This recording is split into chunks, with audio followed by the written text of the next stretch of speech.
મકરપુરા વિસ્તારમાં શગીરાના અપહરણ અને દુષ્કર્મ મામલે પોલીસે ચિરાગ સહિત તેના 2 ભાઈ અને એક યુવતી મળી 4ની ધરપકડ કરી છે।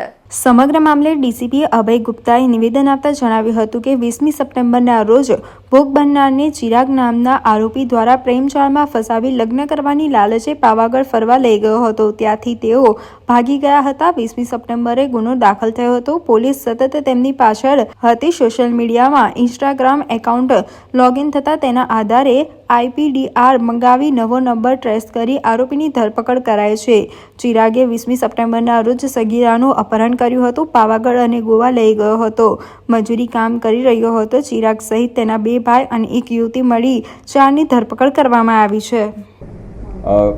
ગત સપ્ટેમ્બર મહિનાની 20 તારીખના રોજ ભોગ બનનારને ચિરાગ નામના આરોપી દ્વારા એને પ્રેમજાળમાં ફસાવવામાં આવી અને લગ્ન કરવાની લાલચે એને પાવાગઢ ફરવા માટે લઈ ગયો અને ત્યાંથી પછી તેઓ લોકો ભાગી ચૂકેલા હતા।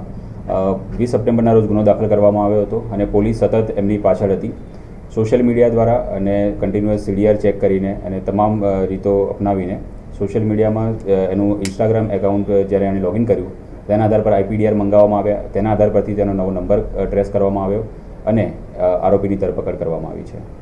આરોપીનું નામ છે ચિરાગ અને તેની જે મદદગારીમાં તેના ભાઈ રોહિત હતા અને વિક્કી તથા શ્રદ્ધાબેન જેઓ એમની આ ગુનાહિત કૃત્યમાં મદદગારી કરેલ છે। આરોપીની ઉંમર છે 22 વર્ષ। આરોપી છૂટક મજૂરી કરે છે। હા, પ્રેમજાળમાં ફસાવીને લગ્ન કરવાની લાલચે તેને લઈ જવામાં આવેલા હતા। ના, હજુ સુધી એવું કંઈ ધ્યાને આવ્યું નથી અને પોલીસ વધારે ઊંડાણમાં તપાસ કરી રહી છે। તેઓ લોકો અહીંયાથી પહેલાં પાવાગઢ ગયા હતા, ત્યાંથી પછી ગોવા ગયા હતા અને પછી બોમ્બેમાં ત્યાં લોકલ મજૂરી કરીને એક ઘર રાખીને ત્યાં રહેતા હતા।